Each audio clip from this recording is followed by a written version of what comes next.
as titles go, Todd The Ugliest Kid on Earth is certainly one that grabs your attention, I think. I mean, it's big, it's brash, and it's confusing.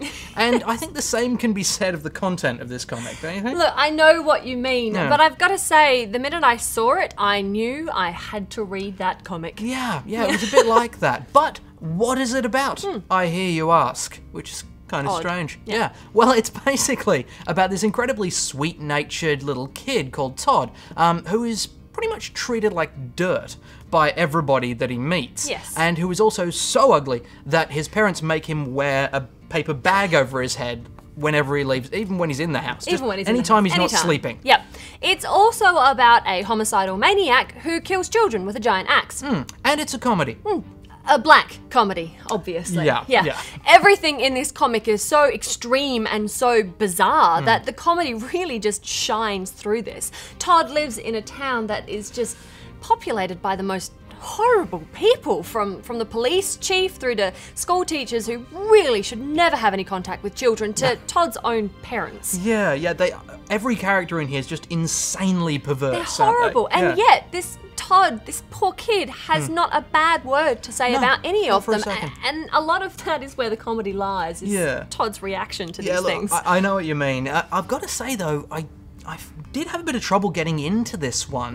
There's a kind of a tone you need to be receptive to. And I think you've got MK Perker's cartoonish art style, which, while great, just really kind of goes very much at odds with some of this really grim stuff that's happening, like little children being decapitated. Yes. For God's sake. You know, and then there's some odd visual quirks, like at one point this wind-blown leaf just smashes a window and then knocks one of these decapitated heads off the top of a piano. It's a lot of weird stuff in here. I read this through about 3 times and I still didn't know quite where to put it. Yeah, see, I really enjoyed this pretty much from the first read through. I think Ken Christensen has a really irreverent tone to his writing, and that combined with Perker's bright and bold and cheery kind of art, there's a juxtaposition there that I just really, really enjoyed. I giggled maniacally through this. I think possibly I'm a little cracked, but I found it hilarious, and I'm definitely going to pick up the next one. So Todd is definitely a buy from me. Okay, well look, I can certainly see there's a lot of good stuff going on here. I'm not going to deny that at all. The artwork really is very good. I really like the character models. The colours worked really well too. Definitely. The colour work in this is great. Page and you see that just bright, cheery suburban dream, and then all this badness. Ugliness starts coming in.